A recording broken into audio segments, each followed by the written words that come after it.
भारतीय न्यूज़, सीधा, सटीक और निष्पक्ष।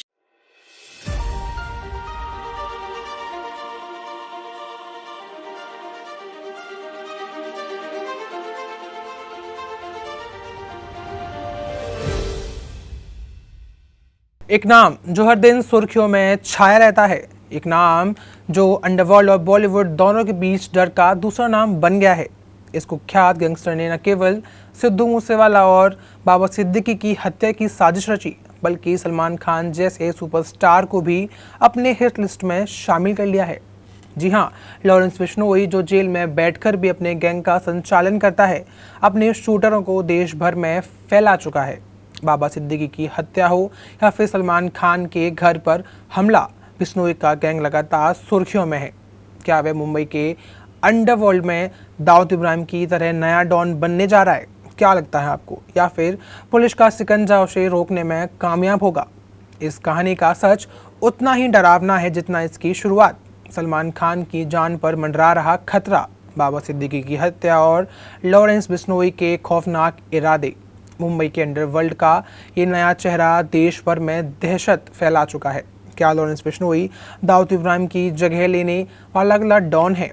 कौन है इस क्रूरता के पीछे का मास्टरमाइंड और कैसे उसने बॉलीवुड से लेकर राजनीतिक जगत तक अपने निशानों पर ले लिया है? नमस्कार, मैं हूं शिवम शर्मा और आपका स्वागत है चर्चित चेहरे के एक और नए एपिसोड में, जहां हम बात कर रहे हैं लॉरेंस बिश्नोई के जीवन और अपराध की दुनिया के प्रवेश की। लॉरेंस का सफर सिर्फ अपराध से नहीं बल्कि एक कॉलेज छात्र के रूप में शुरू हुआ था, जहां उसके शुरुआती जीवन का एक महत्वपूर्ण हिस्सा सामने आता है।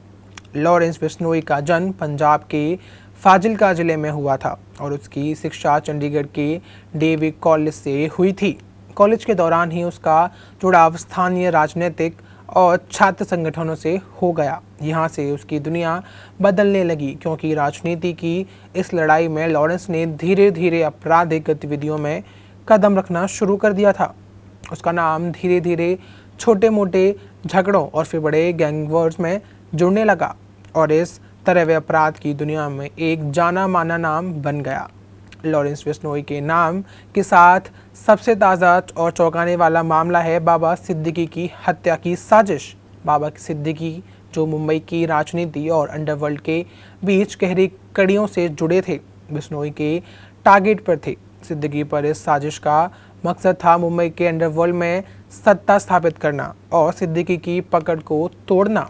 बिश्नोई के गैंग ने यह योजना बनाई कि सिद्दीकी को उसी अंदाज में हटाया जाएगा जैसे पुराने समय में माफियाओं ने अपने दुश्मनों को रास्ते से हटाया करते थे। पुलिस की गहरी जांच के बाद ये खुलासा हुआ कि बिश्नोई की गैंग ने बाबा सिद्दीकी के खिलाफ हत्या की एक जटिल योजना बनाई थी, जिसमें कई शार्प शूटर शामिल थे। लेकिन पुलिस की सतर्कता और त्वरित कार्रवाई के कारण ये साजिश विफल हो गई। लेकिन अंततः कानून व्यवस्था को धता बताते हुए लॉरेंस का गैंग अपने मकसद में कामयाब हो गया और बाबा सिद्दीकी को गोलियों से छल्ली करते हुए उनकी हत्या कर दी गई। लॉरेंस बिश्नोई का नाम सिर्फ सलमान खान या बाबा सिद्दीकी के मामले में तक ही सीमित नहीं है। हाल ही में एक बड़ा मामला सामने आया था जब पंजाब के जाने माने सिंगर सिद्धू मूसेवाला की हत्या की गई थी। इस हत्या का संबंध भी बिश्नोई गैंग से बताया गया है। सिद्धू मूसेवाला, जिन्होंने अपनी गायकी से पंजाब और देश भर में एक अलग ही पहचान बनाई थी, बिश्नोई गैंग के शूटर के निशाने पर आ गए थे। यह दावा किया गया कि मूसेवाला की हत्या लॉरेंस बिश्नोई के करीबी सहयोगी गोल्डी बराड़ द्वारा कराई गई थी, जिससे विदेश में बैठकर इस हत्या की साजिश रच रहा था।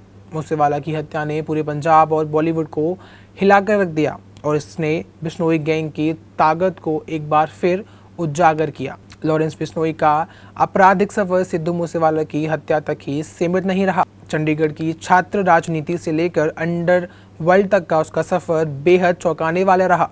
क्या लॉरेंस बिश्नोई एक नया दाऊद इब्राहिम बनने की राह पर है या उसका अंत भी अन्य अपराधियों की तरह जल्दी होने वाला है? क्या लगता है आपको? अपना जवाब अपने कमेंट्स में डालिएगा। इस सवाल का जवाब भविष्य के गर्भ में है, लेकिन एक बात तो साफ है, लॉरेंस बिश्नोई और उसके गैंग की गतिविधियों कानूनों से सुरक्षा एजेंसियों के लिए एक बड़ी चुनौती बन चुकी है। सिद्धू मूसेवाला से लेकर बाबा सिद्दीकी और सलमान खान तक लॉरेंस बिश्नोई ने अपने अपराध की दुनिया में कई बड़े नामों को निशाना बनाया है। सलमान खान के खिलाफ लॉरेंस बिश्नोई की दुश्मनी किसी से छिपी नहीं है। बिश्नोई की ये नाराजगी सलमान खान द्वारा काले हिरण के शिकार से जुड़ी है, जो बिश्नोई समुदाय के लिए धार्मिक आस्था का प्रतीक है। लॉरेंस ने खुलेआम ऐलान किया था कि सलमान खान उसके निशाने पर है और उसका अंजाम तय है। बिश्नोई के गैंग ने सलमान खान के घर के बाहर गोली चलाने की कोशिश की ताकि स्टार को डराया जा सके और उन पर हमला हो सके। हालांकि सुरक्षा कारणों से सलमान खान पर कोई बड़ा हमला नहीं हो पाया, लेकिन इस हमले ने पूरे बॉलीवुड को हिलाकर रख दिया। लॉरेंस बिश्नोई का गिरोह केवल सलमान खान या बाबा सिद्दीकी तक ही सीमित नहीं है। बिश्नोई जेल के अंदर बैठकर अपने गिरोह को चला रहा है और उसके शूटर देश भर में आतंक मचा रहे हैं। हाल ही में हरियाणा के पानीपत में उसके एक शार्प शूटर को गिरफ्तार किया गया, जो सलमान खान पर फायरिंग की कोशिश में शामिल था। बिश्नोई की गैंग की पहुंच अब मुंबई, हरियाणा, पंजाब और राजस्थान तक फैल चुकी है। जेल के अंदर से ही बिश्नोई अपने नेटवर्क का संचालन करता है और उसके हर आदेश पर बाहर बैठे उसके शूटर फायरिंग करने से भी नहीं हिचकिचाते। लॉरेंस बिश्नोई के बढ़ते अपराध नेटवर्क और उसकी बेखौफ हरकतों ने अंडरवर्ल्ड में एक नया सवाल खड़ा कर दिया है। सवाल वही है, क्या बिश्नोई एक नए दौर का दाऊद इब्राहिम बनने जा रहा है? बाबा सिद्दीकी की हत्या की साजिश से लेकर सलमान खान के खिलाफ जानलेवा हमले तक बिश्नोई का नेटवर्क अब मुंबई के अंडरवर्ल्ड में दबदबा कायम करने की कोशिश कर रहा है। क्या मुंबई पर अब लॉरेंस बिश्नोई की बादशाहत कायम होगी या पुलिस और सुरक्षा एजेंसियों द्वारा इस नए डॉन को रोक दिया जाएगा? लॉरेंस बिश्नोई का नाम अब अपराध की दुनिया का दूसरा नाम बन गया है। बाबा सिद्दीकी की हत्या की साजिश से लेकर सलमान खान पर हमले की कोशिश तक उसने अपनी पकड़ को मजबूत किया है। लेकिन क्या उसका खौफ हमेशा के लिए कायम रहेगा या कानून का शिकंजा उसे दबोच लेगा? ये कहानी खत्म होने की बजाय एक नई दिशा में बढ़ रही है, जहां लॉरेंस बिश्नोई का आतंक और भी खतरनाक हो सकता है। आज के एपिसोड में इतना ही। मिलेंगे आपसे अगले एपिसोड में एक और चर्चित चेहरे के साथ। अपना बहुत बहुत ख्याल रखिए। तब तक नमस्कार।